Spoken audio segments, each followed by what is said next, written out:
Allez, salut les amis, c'est parti pour la messe du dimanche. Il est 11h02, fraîchement levé. On commence directement par Bitcoin sur le daily. Donc, toujours dans une structure swing haussière, structure interne toujours baissière, order flow toujours baissier sur mesh, d'accord. Toujours pas de follow through après 5 jours maintenant. Donc ici, quand vous avez un order flow sur mesh, déjà c'est suspect, ok.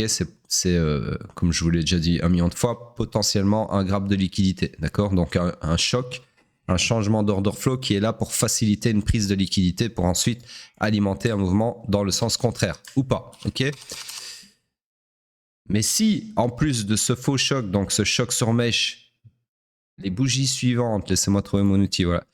Aucune des bougies suivantes n'arrive à clôturer un corps sous ce point de choc, qui est donc ici, la ligne verte, et bien là vous avez très probablement, on n'est jamais sûr à 100% bien évidemment, mais très probablement un faux choc, d'accord. C'est-à-dire que un choc qui n'aura pas de suivi, d'accord, à la baisse dans ce cas-ci. Ou pas, ok, on peut très bien avoir une dégueulade là maintenant tout de suite. Et donc un follow-through de ce choc-là 5 jours après, mais bon, c'est très rare, disons ça comme ça. Sur ce, rien de plus à dire sur le daily, il se passe absolument rien. Ça fait maintenant combien de jours? Ça fait une semaine qu'on fait du surplace. Alors, on passe sur le H4. Le H4 toujours dans une structure swing baissière, ici présente, structure interne, c'est moi regarder. Toujours pareil, donc toujours haussière, order flow toujours baissier, on est toujours dans mon scénario ici, jusqu'à preuve du contraire, d'accord. Tant que ce POI n'est pas invalidé et que l'order flow demeure baissier, eh bien nous sommes toujours dans l'attente de ce segment-ci, ok. Alors, oups, un CTRL Z de trop. J'allais dire, ici on a fini par récupérer la liquidité, comme je l'avais suspecté dans la matinale d'hier, donc ici on peut tracer ceci, ok. Donc là, comme par hasard, on est venu récupérer la liquidité au-dessus de ces deux highs-là, avec une bougie marteau inversée bien bearish ici, et donc, et ensuite, pardon, un momentum bearish qui est en train de s'amorcer. Donc, si on choque à la baisse, le point de choc futur, il est où? Laissez-moi regarder, tac, tac, tac, il est ici. Donc, si on casse les 84 260, eh bien, ce sera order flow baissier. Et nous aurons donc ce que j'appelle un combo, c'est-à-dire un grab de liquidité suivi d'un choc, un retournement de l'order flow. Et donc, potentiellement, c'est pour alimenter des mouvements assez volatiles. Et comme par hasard, ça serait mon scénario ici présent. Ok, ou pas. Voilà. En tout cas, il y a beaucoup de liquidité vendeuse qui s'est accumulée ici. D'accord. FVG unmitigated ici. POI unmitigated également. Enfin, plutôt FVG untapped et POI unmitigated. Donc voilà, beaucoup de targets à la baisse. Il y a quand même de la liquidité à la hausse. Hein. De toute façon, la liquidité, comme vous le savez, c'est partout, tout le temps. Mais voilà, à voir dans quel sens le market maker décidera d'aller en premier. Et ici, j'ai même envie de vous dire, on est en train de construire un triangle de liquidité. Donc voilà, à voir, à surveiller. En tout cas, pour le moment, mécaniquement, structurellement, on est baissier sur le H4, clairement dans ce scénario, jusqu'à preuve du contraire. On passe sur le M15 et sur le daily, eh bien, nous sommes baissiers aussi, mécaniquement parlant. Donc ça nous fait déjà 2 time frames sur l'entonnoir de trade qui en comporte 3 qui sont bearish. Sur ce M15, je disais donc, laissez-moi juste cacher ceci. Hop, hop, voilà. Toujours bearish dans une structure swing baissière du coup. Structure interne toujours baissière aussi. Order flow rebaissier. Donc nous sommes de retour dans une structure fully aligned à la baisse. Donc en gros ici, il faut bien comprendre que l'entonnoir de trade, le daily baissier, le H4 baissier, le M15 fully baissier. Donc là les amis, c'est pas du tout le moment de chercher des longs, ok. Alors j'agrandis un peu ma structure, hop. Donc on cherche des shorts bien évidemment, et le POI le plus proche du price action pour chercher des shorts, c'est celui-ci. Ah. Comme ceci. Ok. Donc là, éventuellement, chercher des shorts comme ça. Voilà donc pour Bitcoin. On passe sur Ethereum. Ethereum. Daily. Donc ici, toujours dans une structure swing haussière. Structure interne, toujours baissière. Order flow, toujours baissier également. Toujours sur mesh comme sur Bitcoin. Et toujours pas de follow through comme sur Bitcoin. Voilà. Absolument rien à faire sur Ethereum. Structure morte comme sur Bitcoin. Mais qui a le mérite d'être structurellement baissière. En tout cas, là maintenant, tout de suite. Alors, H4. H4, nous sommes dans une structure swing. Oups. Toujours baissière. Structure interne. Toujours haussière, du coup. Avec la mission échouée ici, sur le week high. Et l'order flow qui est baissier pour le moment. Donc, nous sommes dans le high pullback. Qui peut aller jusqu'au low protégé ici. Du swing pullback. Ok. Donc en gros, là tout de suite maintenant, on cherche des shorts. Malheureusement, le POI n'est pas encore confirmé, mais à mon avis, il y a de bonnes chances qu'il le soit. Mais bon, il reste encore 3 heures, donc je ne vais pas m'avancer sur une bougie qui a 3 heures de sa clôture. Mais en gros, ce que je pourrais vous tracer si on clôture comme ça, oups, mauvais outil, ça serait ceci, ok? Avec une target, bien évidemment, vers la demande ici présente. Je vais d'ailleurs agrandir la structure. Donc voilà, ce qu'on pourrait avoir sur Ethereum dans 3 heures si on confirme le supply, okay, le POI ici. Pour le moment, je peux rien vous tracer. Okay. Et ici aussi, on est, comme sur Bitcoin, dans un magnifique triangle de liquidité. Donc, à voir où ça nous mène. Alors, autre détail important, le choc est baissier, donc l'order flow est baissier certes, mais ici aussi sur mesh. Donc, il va falloir voir comment cette bougie actuelle clôture.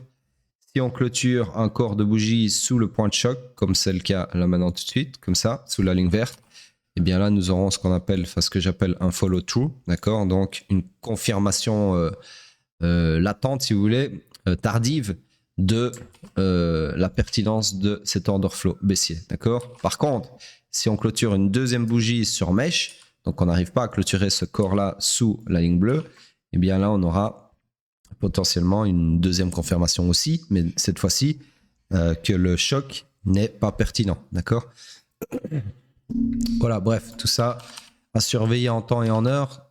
Et c'est tout pour Ethereum. On passe sur Hype, mais avant ça, je vais boire une petite gorgée de ma tisane parce que ma gorge est quand même bien niquée. Ça, je dois vous le dire. Donc, laissez-moi mettre pause. On se retrouve dans 1 minute. Donc, nous étions arrivés à Hype sur le daily qui donc a fini par se retourner suite à ce que je vous disais hier à la hausse. Donc là, ça a été confirmé puisque la bougie a bien clôturé de façon majestueuse. Nous sommes donc dans une structure swing qui est désormais haussière, comme ceci, et qui est fully aligned à la hausse puisque l'order flow l'est également. Donc, donc on cherche uniquement des longs et rien d'autre. Et là, mon scénario tracé hier prend tout son sens, encore plus qu'hier, quoi. Voilà, donc attention qu'on est toujours en train de buter sur ce supply ici. Donc moi personnellement, le scénario idéal, ça serait que que ce supply fasse son job et arrête le prix, donc arrête cette jambe de hausse et renvoie le prix d'où il vient vers cette demande pour ensuite partir comme ceci quand le petit Nostradamus sera à bord du train, d'accord. Donc voilà, maintenant un scénario qui m'intéresserait encore plus, ça serait qu'on fasse un swing pullback profond vers par exemple cette demande qui est très bien pricée dans le discount du range et que là je puisse me placer comme ça, ok. Ça serait le top, mais bon, après il y en a encore un bien évidemment au milieu intermédiaire. Je vous ai déjà tracé tout ça hier, mais attendez, parce que là j'ai pris un truc de trop. Hop.